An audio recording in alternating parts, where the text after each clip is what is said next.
బాబు ఇప్పుడు దాకా ఏ ఊరు ఏ పని ఇప్పుడేమో మా ఎంత సందాలు చూసి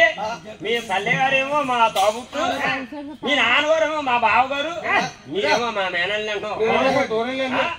అసలు ఏమనుకుంటున్నావు ఏమయ్యా కలపడం కాదు నువ్వు మేనమావి అంటున్నావు ఎలా వచ్చావా మేనమావి ఏడుగురు పుట్టాం వచ్చావా వచ్చావా పేరంటాలకు వచ్చావా కొబ్బరి చెప్పకుండా ఎలా వస్తారా నువ్వు ఉన్నావని ఇప్పుడన్నా మాకు తెలిసేదయ్యా నువ్వు ఉన్నావని ఒక రోజు కాకుండా ఒక రోజు అన్నా మా ఇళ్ళ కాసి వస్తే మా మేనమావ ఉన్నాడనేసి మేము వస్తాం ఒక్కరోజు కాకుండా ఒక్క రోజు అయినా నువ్వు రాలేదు చేయలేదు చెందలేదు ఇప్పుడేమో మా మేనమావ అన్నావు ఎలా వచ్చావు దోమముండ కొడక చెప్తా నాయన నేను క్షమించి చెప్తా సరే నాయన క్షమించి చెప్పాయా మీ తల్లిదండ్రులు పెళ్లిన్నాడు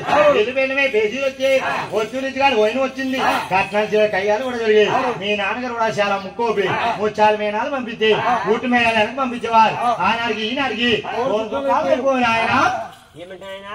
ఆనాడికి ఈనాడికి దూరం చుట్టాలు అయిపోయినారు తమ్ములారా మన మేనమామి అంటున్నాడు హంసలు అబ్బా పోయినా అంట మన కన్న తల్లి గారికి మన పోలికలు ఏమైనా ఉంటే మన మామయ్య నమ్ముదాం లేకపోతే విడిచిపెట్టి వెళ్ళిపోదాం అదిగో వల్ల చూడండి కూర్చుని మామూల పోలికలు చూడాలా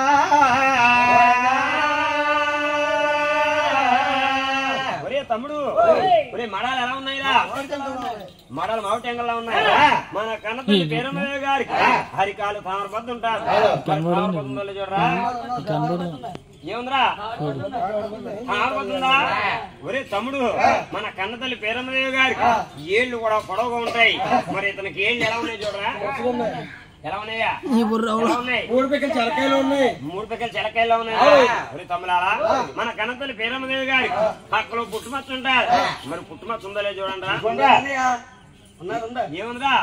పుట్టుమచ్చ ఉన్నారు ఒరే తమ్ములారా మన నాన్నమని తెలియక రాను మరి అనేసాం కొట్టబోయాం తిట్టబోయాం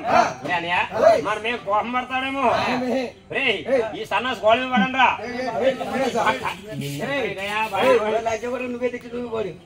నన్ను లంచా కొడుకున్నాడు బాబు మరి నువ్వు నేనేంట్రా నేను పెద్దోండి కదా నేను కోడ మీద పడితే పని అవదు చేతన దొంగ అది మీరు తిట్టలేదా అన్న తమ్ములు అంటే ఏముందా ఆ కూతురాను కూతురన్నా